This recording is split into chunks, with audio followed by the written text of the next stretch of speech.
Grand Hotel, hátíðarræðu. Og ert þú ennþá vinsæll skemmtikraftur meðal þjóðarinnar? Kallaði mikið skemmtikraftmanneskert. Frá þér. Ég ekki skemmtikraftur, ég hátíðarræðumaður. Fenginn til þess að gefa einni kvöldstund hátíðlegan blæ. Já, þú ert alveg svona mikið sparinúmer. Ég sparinúmer á árshátíðum. Þegar ég kem og held hátíðarræður, já. En þú ert ekkert farin að taka þig neitt mjög hátíðlega, það? Jú, auðvitað. Fyrirgefðu. Þetta var mjög hátíðleg vika hjá þér vegna þess að þú varst leikstjóri að stórri og viðamikill sýningu sem svona söngleikur í Wagner óperustíl og þetta settir þú upp með 40 grunnskólabörnum í 40? 60? 100? Jesú minn aftur. Í Kleppjárnsreykjaskóla í Reykholtsdal. Kleppjárnsreykjaskóla, já. Þetta einn magnaðasti söngleikur sem farið hefur á fjalirnar alla vegana, minnstakosti miðað við það að þetta eru börn frá 8-9 ára aldri og upp í fermingaraldur. Hverjum dettur þetta í hug? Þú fyrirgefur í spyr. Já, það var nú skólastjórunum sem datt þetta í hug og hefur nú verið svona talið að það væri til þess að sanna það að hann væri ekki alveg eins og annað fólk. Og fekk svo annan, ég vil ekki segja brjálæðing, en dálítið klikkaðan mann til þess að ganga í verkið. Ég þýddi þetta og svo vélaði hann mig til þess að setja þetta á svið. Og það verði ég að segja að ég held ég aldrei lent í annar eins rekraun. En þetta var erfitt á kafla. Þetta var erfitt svona miðbyggið og það ekkert erfitt að segja þeim hvað þau eigi að gera, hvað þau eigi að vera, hvað þau eigi að setjast og hvað þau eigi að segja og hvernig þau eigi að segja það. En að hafa hemil á öllum sem ekki voru inn á sviðinu. Það ekkert grín og það fór allt energið í það í raun og veru. En upp svo staðið fyrir tveimur kvöldum með þessa dundur sýningu, litskrúðuga og það eru 60 krakkar á sviðinu. Það fengu allir að vera með sem vildu, enginn ekki neitt með það og þeir sem ekki gátu dansað í takt, þeir voru bara látnir dansa út úr takti. Og nú þetta sýning sem að smatt svoleiðis með krafti á frumsýningakvöldi í fyrrakvöld og sýning sem að öll börn á Vesturlandi krefjast þess að fá að sjá vegna þess að hún spyr svo vel, það alltaf uppselt. Gaman að heyra það, en fyrst þú segir þetta hafi verið það rosalegasta sem hefur lent í þína daga, sem eru orðnir margir, þá spyr ég, hvernig stjórnandi varstu eiginlega? Varstu svona blíður eða varstu strangur, full? Ég var ofboðslega grimmur, bara grimmur og vondur við börnin. En svo notaði ég það að vera svolítið blíður á milli, þannig að þau gátu kannski skynja það að ég ekki algjör ófreskjaði. En mikið djöfull gat ég verið grimmur við þau stundum. Og var mikið grátið? Já, svolítið svona grátið temmilega. Ég notaði ábyggilega allt aðrar aðferðir heldur en eru notaðar í dag við að ala börn eða hafa börn í skólum. En þetta var voðalega óskugga og það sérstaklega gaman þegar maður fann hvað þeim var farið að finnast gaman sjálfum. Skilurðu sko að það fyrst ólund og fíla og leti og í sumum alltaf fýr og flammi, alltaf 1 og 2 sko kannski sem þú veist. En einhver spilling hérna í þínum dal? Spilling? Já. Eins og við líði núna, sem alltaf að tala núna. Já. Þegar að tala spillingu í minni sveit eða ég held að öll pólitík í Reykholtsdal og kannski á Vesturlandi, þetta allt þverpólitík sem að kalla það þegar það skiptist ekki flokka málefni heldur bara mönnum finnst sitt. Það verður minni spilling þegar pólitíkin þverpólitísk. En þú hefur sagt mér að þú munir þann dag þegar spillingin skaut hér rótum á Íslandi. Auðvitað man ég þann dag, það var ósköp einfaldlega þegar Bretar stigu hér á land voru 1940, 10. maí ef man rétt. Þar með var bara spillingin komin.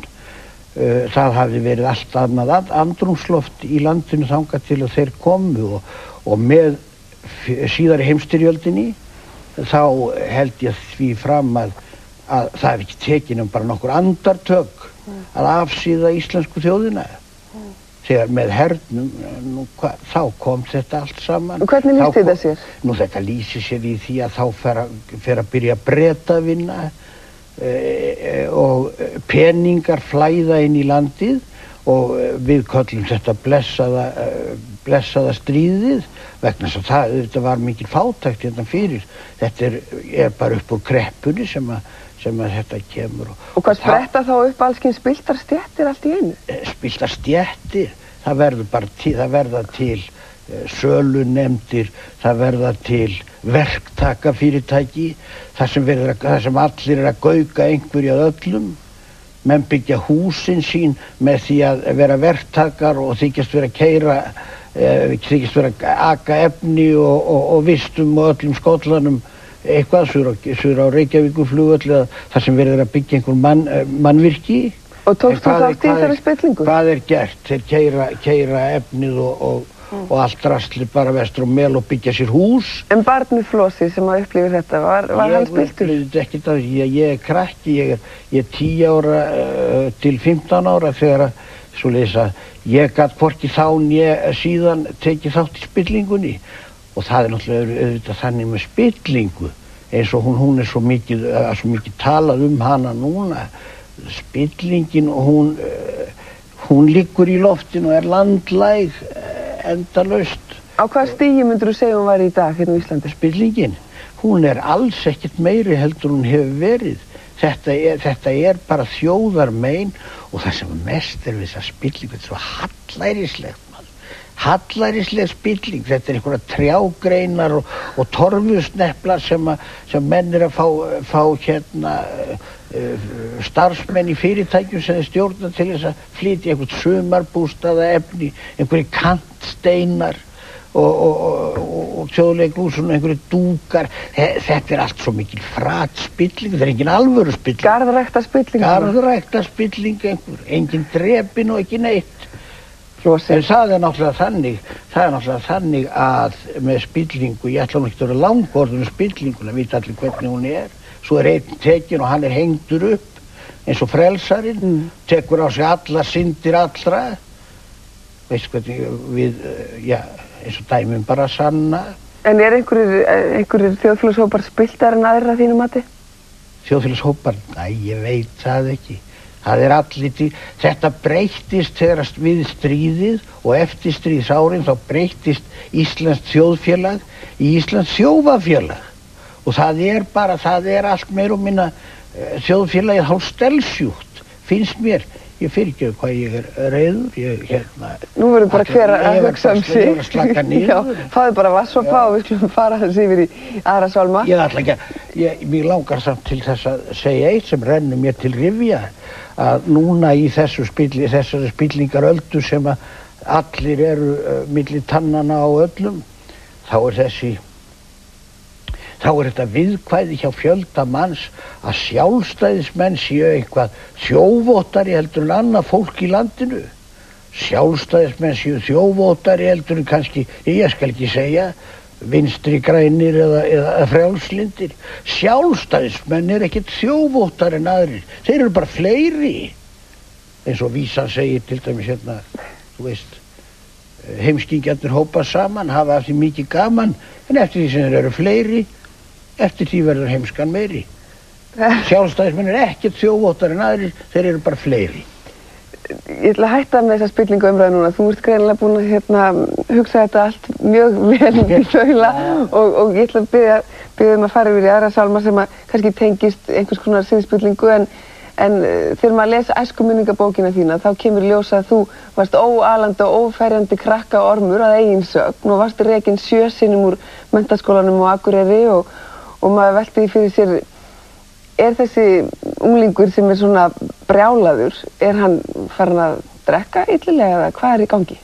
Nei, ég býst nú við að ég hef stundum verið rekinn fyrir það að hafa lent á fylliríi ég var bara ungur og frískur maður, ég var búinn að vera í siglingum, ég var búinn að sigla vestur til Ameríku og vestur í Miðjarðarhafsbotn og allar jarðir, svo átti að fara að loka mig inni klukkan 10 á kvöldin á heimavistinni og og maður var þá að brjótast inn til stelpnana á vistinni þanga, brjótast út þaðan aftur, brjótast út úr vistinni þar sem maður var sjálfur.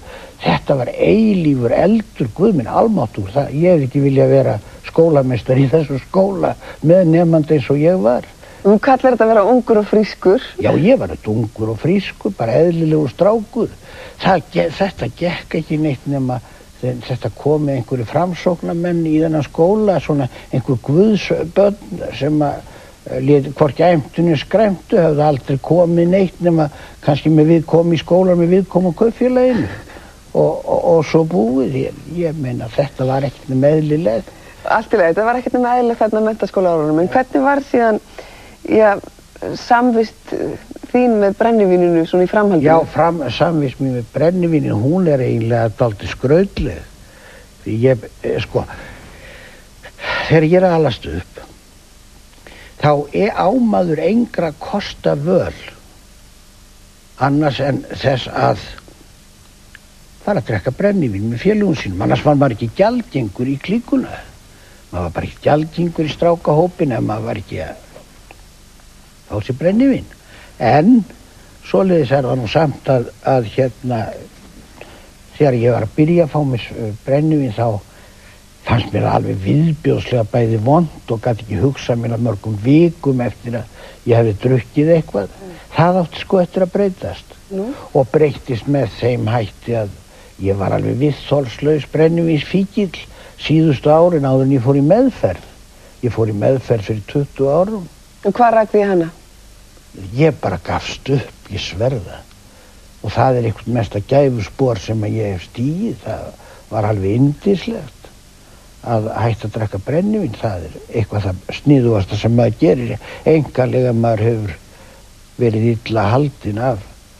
Það svo skrítið með brennivín. Það eiginlega sama hvort maður í neyslu eða ekki í neyslu. Ef að brennivínsþanginn fer ekki úr hausnum á manni einhvern veginn, þá maður eins og undir áhrifum áfengi sem var allan daginn að spekulera í því alla daga, ætti ég að fá mér einn í kvöld, ætti ég að vera fullur yfir alla páskana, ætti ég að vera fullur í allt sumar. En þegar maður hættir, þá skeður eitthvað það að maður hættir að hugsa brennivín, það fer bara. Og það óskaplega skemmtileg og merkileg reynsla.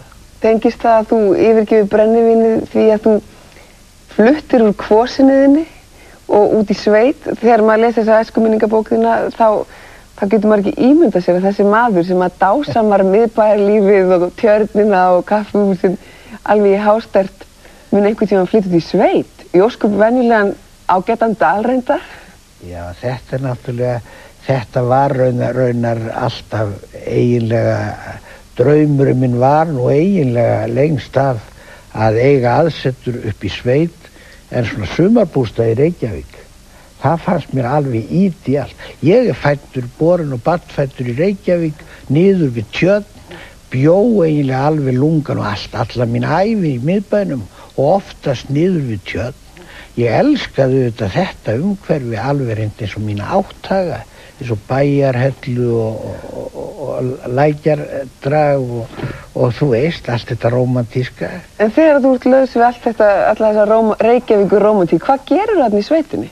Hvernig líða dagarnir hjá þér? Það er svo margir sem spurja þess. Ég get bara ekki ímyndað mér það. Já, þú getur nú ímyndað, ef ég á eitthvað erindi hingað til Reykjavíkur, þá tek ég bara minn fjallabíl og keyri hingað til Reykjavíkur og geri það, fer á bíó eða leikhúsið eða eitthvað. Það eins og þið haldið það að Reykjavík sé nafli alheimsins. Reykjavík bara óskup venjuleg krummaskuð á Íslandi og allt í lagi með það, óskup yndislegt. En guð minn góð, það miklu meira skeið í sveitinni heldur en í Reykjavík. Lýstu fyrir mig degið hjá þér, til dæmis. Nú ferð ekki beint út á kaffihús eins og gerðir hérna áður fyrr. Nei, ég vakna á morgnana mjög þunglindur, afar illa haldinn af þunglindi og það tekur mikinn tíma og mikinn kraft og mikið energi að komast yfir það. Ég spekulera svolítið í því hvernig ég eigi að fyrirfara mér ef að ég muni gangi gegnum það, hvort ég eigi að skjóta mér, drekja mér eða hengja mig eða hvað. Svona ég í svartsýniskasti, ligg mjög illa haldin í svartsýniskasti í svona 2 tíma og bylti mér og svo fer ég fram úr og fer fram á klósett. Já. Það er margir skal ég segja sem halda það.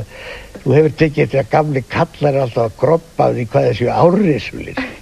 Þetta er ekkit út af því að sé eitthvað árrisular heldur ungir menn. Þeir eru bara búinir með blöðruhálskirtilinn og svo mála pissa klukkan 6 á mótnana að þeir geti ekki annað að fara fram á klósett. Og það bjargar nú sálarástandinu hjá mér dálítið mikið þegar ég næ því.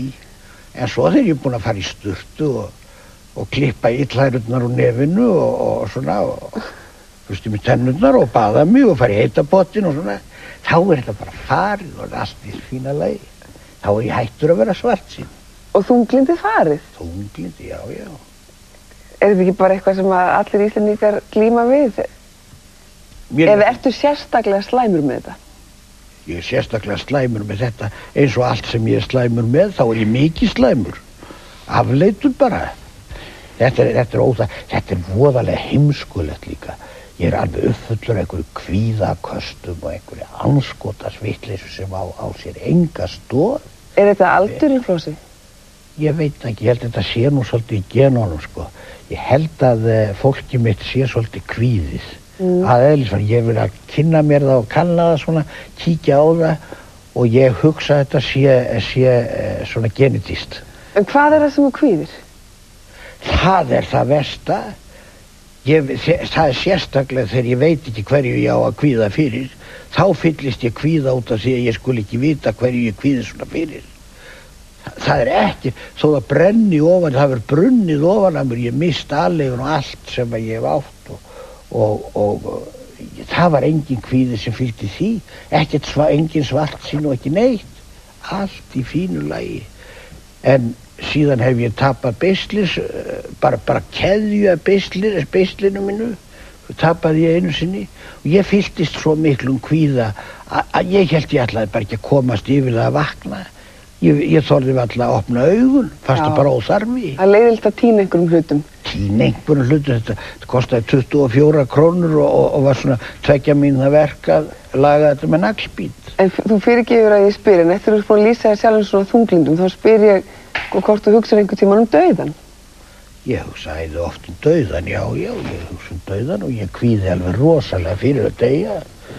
Ég er alveg reynt að drepast, ég kvíði svo fyrir því, annars væri ég sjálfst búin að stytta mér aldur.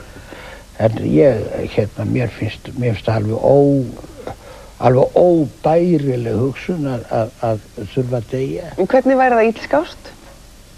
Að deyja? Ég myndi ekki vilja deyja nema þegar ég væri bara tilbúin í það. Þegar ég er orðin sattur lífdaga, þá vil ég deyja, ekki fyrr. Ég vil bara bíða þangað til, ég vil ekkert, það er allir óska sér þess að ég detti niður dauður einhvers staðar út á götu án þess að hafa nokkuð orðið varir við dauðan fyrr. Ég vil það ekki neitt, ég vil lafa eins lengi og hugsanlegt ég vil þó ég sé gjörsamlega bjargarlaus á meðan mig langar til að lifa, þá vil ég lifa og þegar ég er orðinn leiður á að lifa, þá vil ég deyja. En að því þú ert búin að hugsa svona mikið dauðan, þá spyr ég, veistu hvaða eftirmæli þú vilt fá? Já. Ég veit það ekki, ég gæti vel hugsað mér að fá eftirmæli sem eru nú reyndar vísa eftir mikinn vin minn, Sigfús Jónsson í Skrúð, kallaði Fús í Skrúð og þetta er mjög góð vísa mínum dómi og best að ég get svo sem ósku vel látið hana flakka hér. Hún er svona, líkið er dáið, í dýrðina flutt og döpur hver einasta hræða. Í lifandis óskup er lífinu stutt og lítið á því að græða. Flósi Ólafsson, þakka kærlega fyrir komuna. Gangi vel að vera hátíðlegur í kvöld. Þakka fyrir. Og við ljúkum kastljósinu með þessum dapurlegu orðum og ég óska öllum góðrar helgar engu að síður. Takk fyrir í kvöld, sjáum síðar, bless.